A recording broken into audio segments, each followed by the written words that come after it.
Le triomphe de Rajiv Gandhi et de son parti aux élections générales en Inde, il remporterait 400 des 500 sièges à pourvoir. L'UNESCO dans la tourmente, les États-Unis se retirent lundi de l'organisation alors que la Grande-Bretagne menace de faire de même l'année prochaine. Le directeur général de l'UNESCO, qui est directement visé par ces décisions, est l'invité de ce journal. Les organisateurs du rallye de Monte-Carlo mettent les bouchées doubles. Ils n'ont plus que 4 semaines pour préparer l'épreuve. Une cinquantaine d'équipages seulement sont inscrits pour le moment. Enfin, la disparition de Sam Peckinpah, le réalisateur américain de La Horde sauvage, est mort hier d'une crise cardiaque aux États-Unis. Il avait 59 ans. Mesdames, Messieurs, bonsoir. Ce que ni sa mère Indira Gandhi, ni son grand-père, le Pandit Nehru, n'avaient obtenu, Rajiv Gandhi, lui, y est parvenu. Les électeurs indiens lui ont manifesté très massivement leur confiance en lui accordant au moins la moitié de leur suffrage, ce qui lui permet d'obtenir plus des 3/4 des sièges au Parlement indien. Ce soir, d'après les tout derniers résultats toujours provisoires, le parti du Congrès de Rajiv Gandhi aurait remporté au moins 400 sièges sur les 508 qui étaient en jeu. De toute façon, il dispose maintenant d'une majorité écrasante. Jean-Marc Ilouz. Ces scènes de liesse populaire n'ont rien d'exceptionnel un lendemain d'élection en Inde. Mais c'est bien une victoire aux dimensions historiques que vient de remporter derrière le Premier ministre Rajiv Gandhi, un parti du Congrès que l'on croyait définitivement orphelin depuis l'assassinat de Madame Gandhi en octobre dernier. Plus de 50% des suffrages, 80% des sièges au Parlement fédéral, du jamais vu.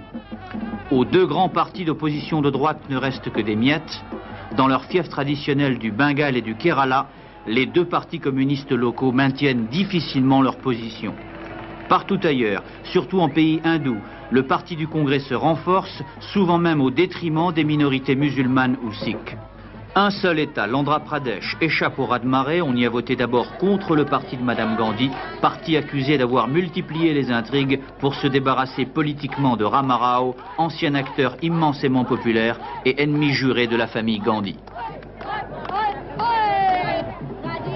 À l'évidence, le jeune Rajiv Gandhi aura bénéficié d'un vote de sympathie, mais il aura surtout su profiter des divisions d'une opposition disparate qui, des communistes à la droite hindouiste, paraît avoir sous-estimé l'inquiétude des électeurs pour l'unité indienne. 1984, plus de 5000 morts en Inde pour les seules violences politiques liées au problème des sécessionnistes sikhs.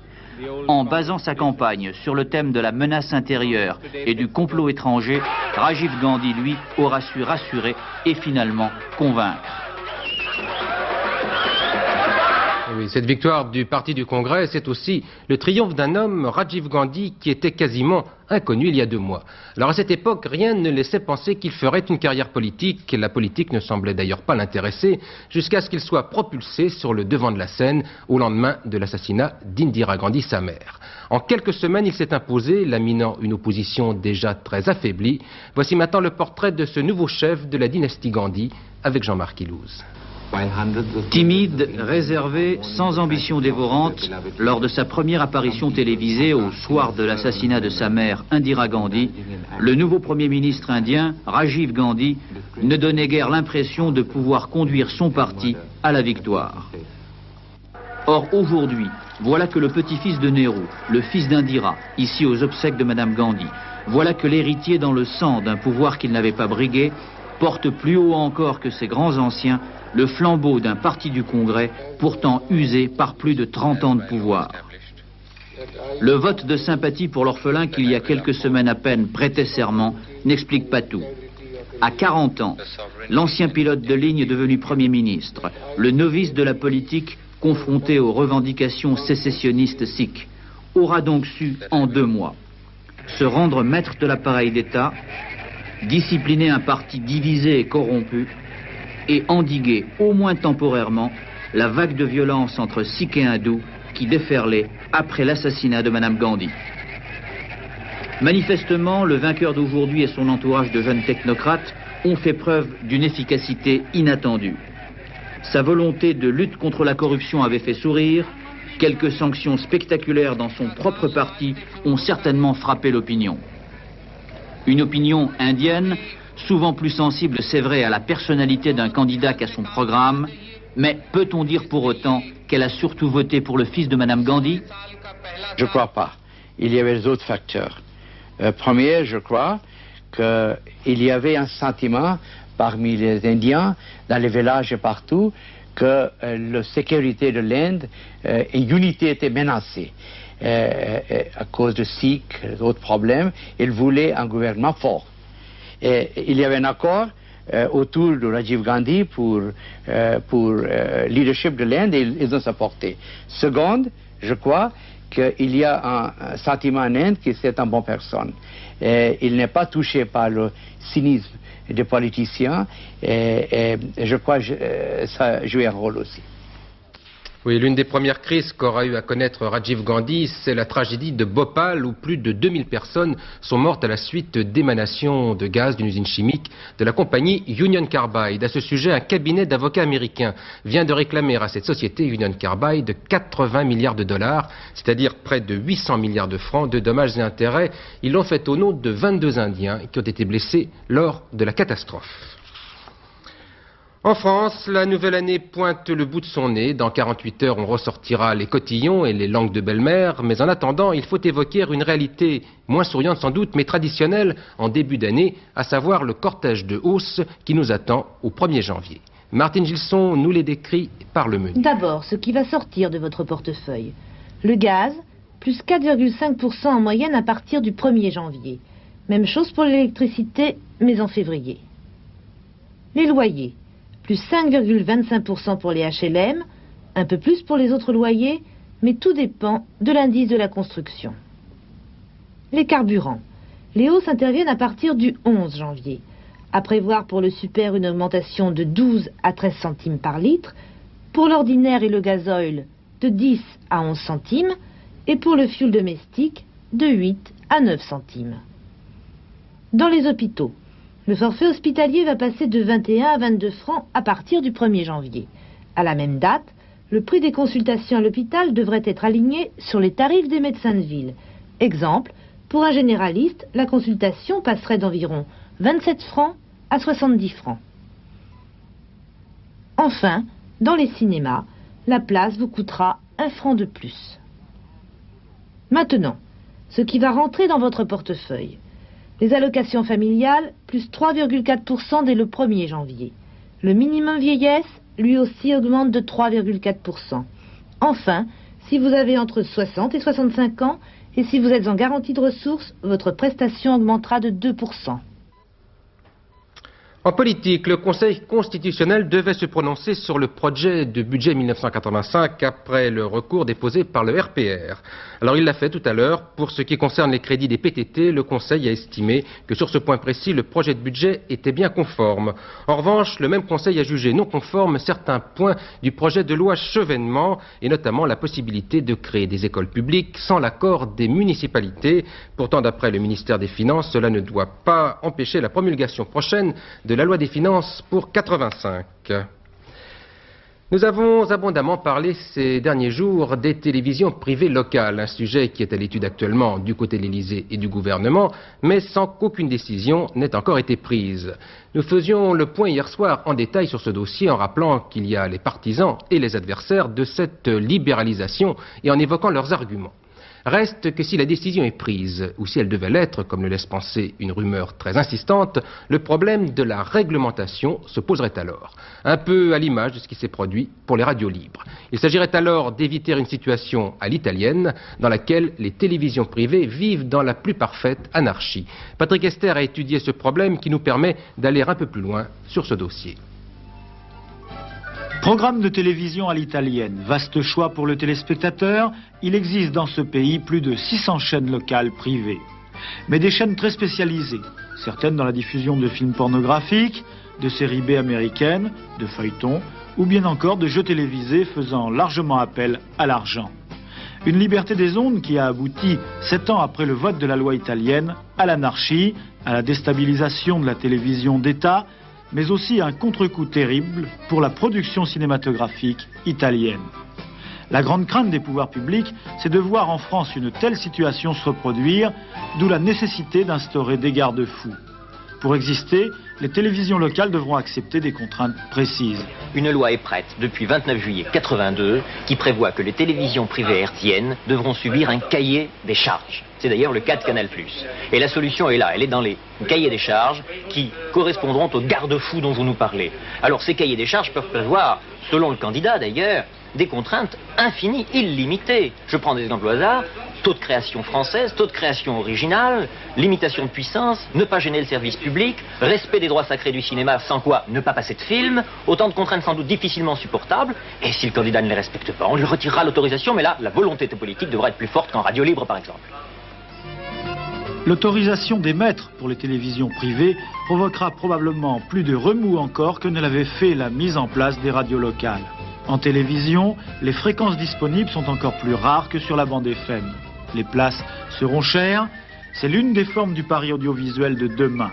Un pari politique, culturel, financier, un pari qui sera tranché par les téléspectateurs eux-mêmes. L'UNESCO face à la crise la plus grave de son histoire. Cet organisme qui est un peu la branche culturelle de l'ONU, l'UNESCO qui a une mission de civilisation, va perdre au 1er janvier prochain l'un de ses membres les plus importants, c'est-à-dire les États-Unis. Washington a en effet décidé de quitter l'organisation à laquelle il reproche une mauvaise gestion et une politique hostile au type de démocratie qu'elle représente. L'Amérique n'est d'ailleurs pas seule dans cet état d'esprit puisque la Grande-Bretagne a annoncé qu'elle quitterait elle aussi l'UNESCO l'année prochaine, même décision de la part de Singapour. Alors, avant de discuter avec le directeur général de l'UNESCO, M. Mbo, qui est notre invité, voici les éléments du dossier préparé par Bernard Benyamin. L'UNESCO en difficulté, voilà une dizaine d'années que l'on en parlait, cette fois, il semble bien que l'affaire soit sérieuse et que l'Organisation des Nations Unies en sorte meurtrie. Quelques chiffres d'abord pour bien situer le problème. 160 pays font partie de l'organisation. Le budget est de 190 millions de dollars, dont 70% financés par les pays occidentaux, 20% par les pays de l'Est et 10% par le tiers-monde. À partir de là, on peut mesurer l'impact du retrait des États-Unis de l'UNESCO, les États-Unis qui participaient au quart du budget global. Perte sèche pour l'organisation, à laquelle il faut ajouter les 5% de la Grande-Bretagne, dont le retrait prendra effet dans un an. Crise grave s'il en est, et qui met en cause son directeur général, M. Amadou Matar Mbo. Deux séries de griefs lui sont adressés. La première concerne la politisation de l'UNESCO, ce que Washington et Londres appellent une dérive politique hostile aux démocraties libérales. Les exemples sont nombreux. Madame Gérard, l'ambassadrice des États-Unis à l'UNESCO, n'en donnera qu'un. Vous avez, par exemple, le programme en Afghanistan pour la formation des enseignants, qui est essentiellement géré par les soviétiques. Alors là, on peut vraiment dire que ça peut donner à l'indoctrination d'un peuple. Et je trouve que ce n'est pas le rôle de l'UNESCO.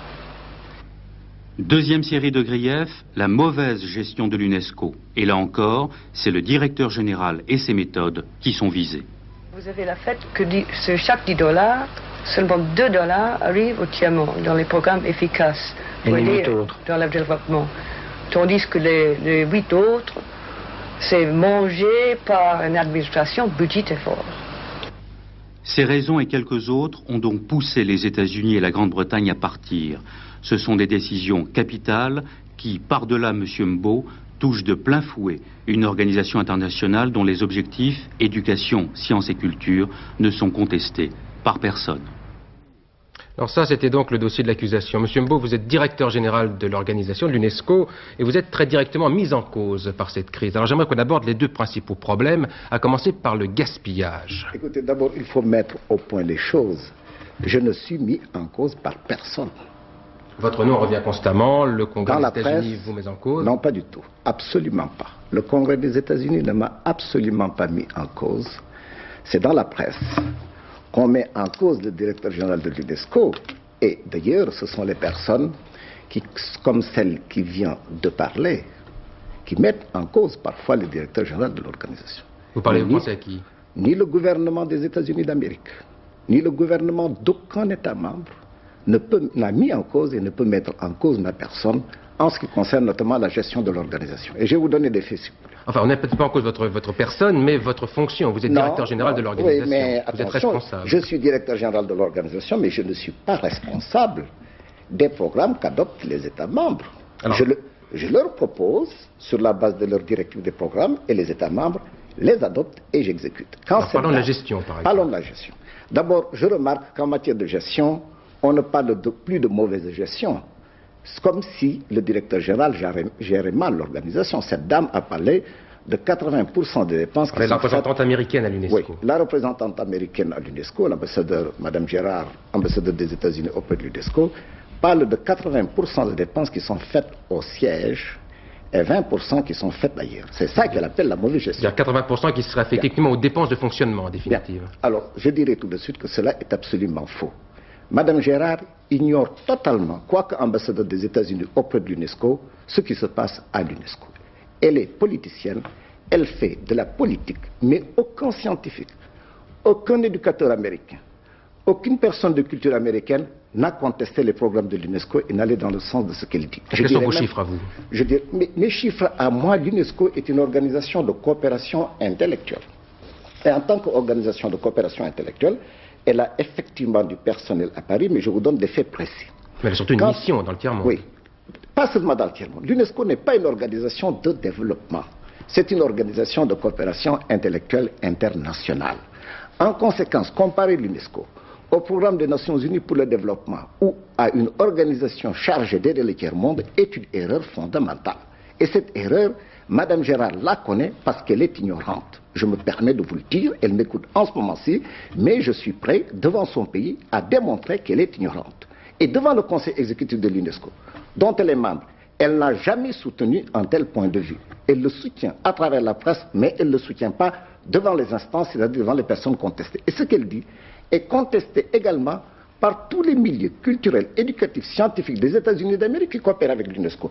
Et la décision de retrait des États-Unis d'Amérique de l'UNESCO a été prise par des politiciens contre l'avis de tous ceux qui connaissent l'UNESCO et qui coopèrent avec l'UNESCO. Monsieur Mbo, deuxième reproche qu'on vous fait, la politisation de votre organisation. Alors là maintenant, on vous reproche précisément donc d'avoir peut-être trop l'oreille des pays du tiers-monde et des pays du bloc de l'Est. Écoutez, je vais vous dire une chose. Là aussi, c'est ignorer l'UNESCO que de prétendre une telle chose. L'UNESCO est une institution dont le projet est politique. L'UNESCO a été créée en 1945 pour atteindre graduellement les buts à travers la coopération entre les nations du monde, les buts de paix internationale et de prospérité de l'humanité que s'assigne l'Organisation des Nations Unies. L'UNESCO agit donc selon un projet absolument politique. Qu'est-ce qu'on appelle politisation de l'UNESCO? Je voudrais qu'on donne des faits et tous les programmes de l'UNESCO ont été adoptés avec l'accord de tous les États membres, y compris les États-Unis d'Amérique et le Royaume-Uni de Grande-Bretagne. Et alors, ce qui est singulier... Pourquoi part-il? Pourquoi veut-il partir aujourd'hui? Justement, moi je pense qu'ils partent pour des raisons politiques. Mon sentiment personnel est que ceux qui se sont occupés de l'UNESCO directement et qui appartiennent aux États-Unis d'Amérique sont des politiciens. Tous ont connu l'UNESCO à partir de l'installation de la nouvelle administration américaine. Apparemment, la polémique est très ouverte. Monsieur Mbou, juste en quelques mots, à partir de lundi, vous allez perdre 25% de votre budget. Je suis d'accord. Qu'est-ce que vous allez faire? Eh bien, écoutez, moi je pense que ce qu'on doit faire, c'est faire marcher l'UNESCO comme on l'a fait quand les États-Unis... Vous aurez les moyens? Les États-Unis ont quitté le BIT. Il y a quelques années, le BIT a continué de fonctionner. L'UNESCO fonctionnera si telle est la volonté de ses États membres, et je pense pour ma part que c'est la volonté de ses États membres. Nous avons le choix entre deux solutions.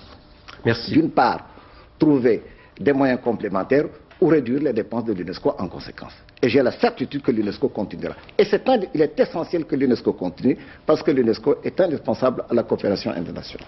Merci, Monsieur Mbo. Pour conclure avec les informations internationales, une nouvelle qui vous intéresse directement d'ailleurs, il s'agit de cet appel de l'OUA, de l'Organisation de l'Unité africaine, qui demande aux pays africains d'augmenter leur aide aux pays victimes de la sécheresse. L'OUA leur demande d'accroître leur aide matérielle et de fournir des médecins et du personnel médical à ces pays où règne la famine. Et puis, toujours à l'étranger, 4 nouvelles condamnations à mort. Ce sont des militants de l'organisation d'extrême gauche DEFSOL en Turquie qui ont été condamnés par un tribunal militaire turc. Tout autre chose maintenant, la chirurgie moderne s'efforce depuis des années maintenant de simplifier les gestes des médecins et de limiter au maximum les risques du malade pendant l'opération. On part dorénavant du principe que moins un malade reste sur la table d'opération, mieux il se porte, ce qui est une évidence. Alors c'est en partant de ce principe que deux femmes, l'une spécialisée en microchirurgie et l'autre en microélectronique, ces deux femmes ont mis au point le premier microscope à commande vocale. Un progrès décisif pour les opérations qui exigent beaucoup de délicatesse, mais aussi l'histoire de la rencontre entre deux personnalités étonnantes. Pierre-Luc. Je vais demander zoom. Non, ça c'est calme. Non, c'est tout en haut. Et comme ça, j'ai une vue d'ensemble sur l'œil. Très facilement, je vois que ma cornée a été bien pelée. Ah, maintenant, je ne suis pas au point. Je demande focus. Zoom, focus. Ce microscope de chirurgie se commande à la voix. Première mondiale, il vient d'être inauguré par le professeur Aaron Rosa. Pour le chirurgien, il augmente considérablement le confort de l'opération. Car, sans commande vocale, il faut quantité de pédales pour régler le microscope. Alors, donc, c'est une grande balade du pied. Et si parfois, entre deux interventions, il y a une pédale qui s'inverse, le zoom et le focus sont plus au même endroit, alors je commence l'intervention en me disant, bon ben, le zoom est là, non, c'est le focus. Avec la commande vocale, on ne s'en mêle plus les pédales. Il suffit d'une seule, reliée à ce micro-ordinateur conçu, lui, par une jeune Alsacienne, Martine Kempf, pour aider les handicapés. Je l'ai même utilisé aussi pour commander un fauteuil électrique entièrement à la voix. Et combien de temps vous a-t-il fallu pour l'installer sur le microscope? Là, il m'a fallu à peu près 3 jours. 3 jours et surtout la rencontre des deux inventrices, car c'est au professeur Aaron Rosa qu'on doit la première utilisation du laser dans la chirurgie de l'œil. Aujourd'hui, le microscope à commande vocale intéresse aussi les neurochirurgiens, souvent appelés à travailler debout. Il y a fort à parier que son utilisation ne se limitera pas à l'œil. Sam Peckinpah est mort hier à l'âge de 59 ans. Ce cinéaste américain laisse l'image d'un réalisateur un peu à part. On lui doit quelques très beaux films comme Les Chiens de paille ou La Horde sauvage, mais on se souvient surtout de la violence de ces images. Thierry Calmette. Voilà tout de suite le reportage de Thierry Calmette.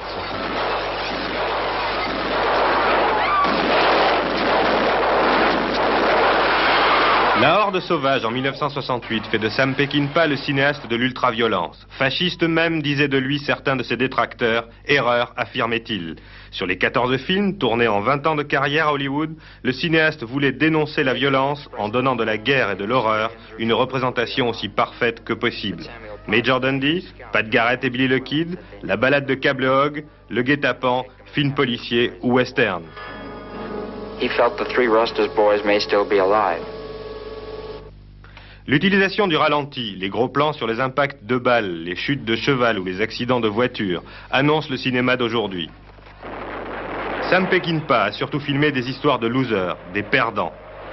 Lui-même, métis d'Indien, se sentait inadapté. Son mauvais caractère légendaire et sa franchise lui avaient attiré des ennuis et aussi récolté quelques amitiés fidèles. Steve McQueen, James Coburn ou Lee Marvin. Dans ses derniers films, il essayait l'humour, comme dans Convoi, ou bien la critique sociale dans Osterman Weekend. Le public n'a pas suivi. Sam Peckinpah avait réalisé les derniers vrais westerns. Le dernier des durs d'Hollywood est mort d'une crise cardiaque, fin d'une époque. Feu vert pour le rallye de Monte-Carlo, je vous le disais hier, un accord de dernière minute a été trouvé entre la Fédération du sport automobile et la Principauté de Monaco. Mais tout n'est pas réglé pour autant car il faut maintenant organiser la course et le temps est compté. Il ne reste que 4 semaines, la preuve qu'il faut faire vite, 70 et non pas 50 équipages. 70 seulement se sont inscrits pour le moment. Dominique Leglou.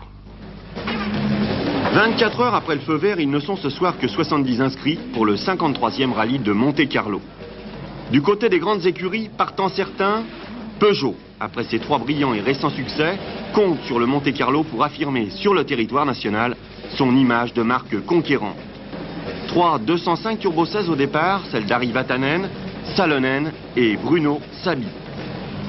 Lancia, avec 2 voitures pilotées par Bettega et Toivonen. Une 3e pourrait être également engagée. Audi, 3 voitures, 2 pilotées par Steve Blomqvist et Walter Rohr, la 3e n'étant pas affectée pour le moment.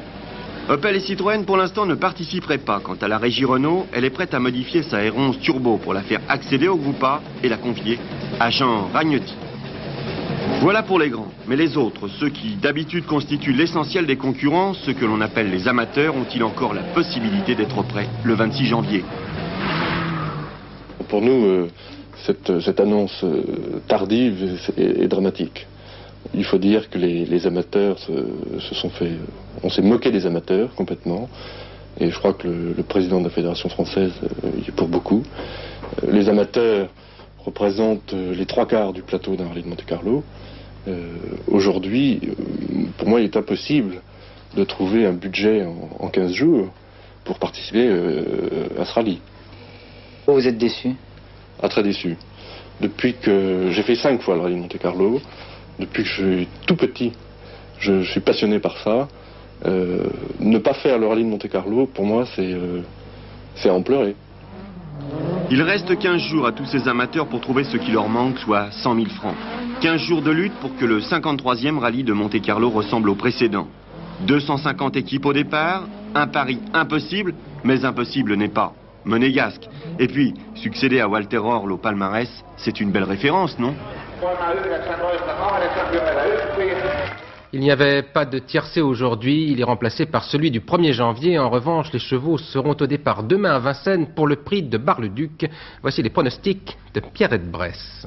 Vous voyez actuellement des chevaux qui s'entraînent pour aller participer à une course de trot monté. Eh bien, ce n'est pas d'une course de trot monté que je vais vous parler maintenant, mais d'une course de trot à thé qui sera le prix de Bar-le-Duc, le tiercé de dimanche à Vincennes. Alors cette épreuve est une épreuve longue de 2650 mètres qui s'adresse aux chevaux âgés de 6, 7 et 8 ans, les M, les L et les K. Il s'agit d'un très très bon lot, presque un lot semi-classique puisqu'il y a une jument que vous connaissez bien, Miss Cléville, engagée dans cette épreuve, qui sera d'ailleurs la favorite de ce tiercé. Parmi tous ces bons chevaux engagés dans cette course, voici la sélection que je vous propose maintenant pour jouer votre tiercé de dimanche. Miss Cléville, le numéro 13, et Maître Atout, le numéro 19, seront les favoris de mon pronostic. Je leur oppose Larzac, le numéro 5, Ma Belle France, le numéro 9, Le Cocher, le numéro 10, Cathy Disigny, le numéro 20, Marguette, le numéro 4, et le numéro 15, Kindy. Je répète leur numéro, 13, 9, 5, 9, 10, 20, 4 et 15. Comme chaque année, à pareille époque, les télévisions du monde entier fouillent dans leurs archives pour retrouver les grands moments de l'année qui se termine. Ce qui nous vaut quelques images d'anthologie comme celle que nous a envoyée ce matin la chaîne américaine CBS, qui a sélectionné les moments sportifs les plus drôles de 1984. Les voici mises en scène par Jean Mamel. Surtout, monsieur, ne dormez pas, le spectacle commence et avec de la boxe. Ça, c'est une façon de s'endormir. À moins que pour vous éclater, il ne vous faille cela. Et si vous dormez encore, on vous propose ceci. Qui a dit que le sport était un défoulement pacifique? On peut s'y mettre à plusieurs, ou bien seulement à deux. Heureusement, dans le sport, il y a tout de même des artistes, et là, je vous laisse apprécier.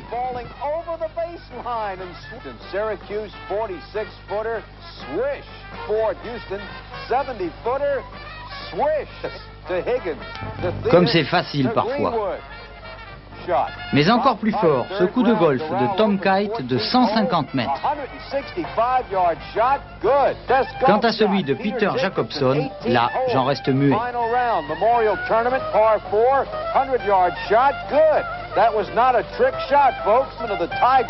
Mais parfois pour réussir de beaux coups, il faut s'investir et voler à des pâquerettes.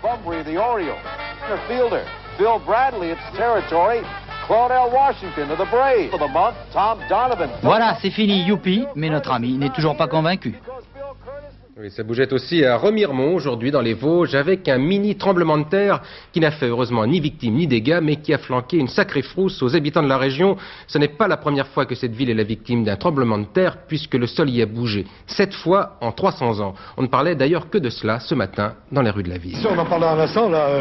Ça fait quelle impression? C'est pas marrant quand même, hein. Pas marrant, non? Disons qu'on a eu peur, quoi. Oui. Sur la Mazin, parce que bon, ça fait 8 jours que ça tremble sans arrêt, et puis finalement, on commence à avoir peur, quoi. Vous avez entendu aussi trembler la terre? Bah, nettement. Bah oui. Non, moi je suis pas sorti, j'étais à la maison, hein. Et puis ça fait un grondement terrible. Hein, je reste au 2e étage, au 78 Terre, boulevard Thiers. J'ai senti nettement la maison qui a fait comme ça. Hein. Ma femme était au grenier, elle a entendu les poutres craquer. Hein. Vous avez senti la terre trembler, vous aussi? Je n'ai pas vu quoi? Est-ce que vous avez senti le tremblement de terre? Certainement, oui. Ah oui. J'ai entendu le carillon, hein, qui a bougé. Puis ensuite, ça fait comme, vous savez, dans une salle de cinéma, tous les gens là qui trépinent, serrés là. Ça fait comme ça, puis il y a s'atténuant, puis après plus rien. Et là, c'était plus violent cette fois-ci. Oh là là, honnêtement. Oh, ça, je vous garantis que j'ai senti la maison qu'elle a fait comme ça. Ouais. D'ailleurs, mon voisin, il peut le confirmer, hein, ce que je dis. Disons que la chose n'est pas exceptionnelle à Remiremont. Et les habitants sont même, disons, assez habitués à ressentir quelques secousses. Mais c'est quand même la première fois que les secousses sont aussi rapprochées. C'est peut-être un petit peu ce qui inquiète les gens. Habituellement, bon, c'est une secousse tous les ans et puis on n'en entend plus parler. Oh, mais... C'est pas rassurant. Pas rassurant, mais j'ai pas peur parce que je suis âgé. Vous êtes un peu inquiet? Tout le monde. Hein, un petit peu tout le monde, hein, quand même. Hein, tout le monde a un peu la frousse, hein. On est tous pareils. Oui, il n'y a ni victime ni dégâts. La météo maintenant avec Laurent Boussier. Il fera beau mais très froid. Oui, et un peu comme aujourd'hui, il y aura du soleil, mais un soleil de glace avec en fin de nuit des gelées de -3 à -8 degrés. Alors vous voyez, la petite laine s'impose. Regardons la photo satellite. L'anticyclone qui s'est installé sur l'Espagne et le Portugal maintient sur la France de l'air sec et froid, obligeant les perturbations atlantiques à remonter beaucoup plus au nord. C'est la raison pour laquelle il y a du soleil sur la carte de demain, du soleil sur presque toutes les régions. Vous allez voir cette carte d'une seconde à l'autre. Voici la situation pour le milieu de la journée, après une matinée encore brumeuse avec des brouillards et du givre, un temps très ensoleillé sur la majeure partie du pays, avec encore quand même des nuages sur l'est, des nuages et des ondées en Corse. De toute façon, il y aura beaucoup de vent sur les côtes méditerranéennes. Et puis en soirée, quelques nuages reviendront également sur les côtes de la Manche. Les pressions sont stationnaires. Les températures, alors là de ce côté-là, ça va mal. Les températures sont encore en baisse, avec pour la première fois de l'hiver des maximums inférieurs à 0 degré. Et de toute façon, des températures comprises entre 1 et 6 ou 7 degrés seulement sur la majeure partie du pays du nord au sud, avec quand même en Corse 10 à 12 degrés. De toute façon, vous savez, nous sommes privilégiés. Imaginez qu'il y a actuellement moins 60 degrés, oui, moins 60 degrés en Sibérie, moins 60 degrés. On ne connaît pas ça en France. Notre agenda pour terminer, eh bien demain c'est le dimanche 30 décembre, l'avant-dernier jour de l'année. Le soleil se lève à Paris à 8h43, se couche à 17h02. 1 minute de soleil en plus, les jours augmentent et c'est la Saint-Roger. Il sera à 23h35 lorsqu'Hervé Claude vous présentera les toutes dernières informations. Demain, vos rendez-vous sont à 12h45 pour Antenne de Midi avec Noël Mamère et je vous retrouverai à 20h pour une nouvelle édition de ce journal. Je vous souhaite une très bonne soirée sur Antenne 2.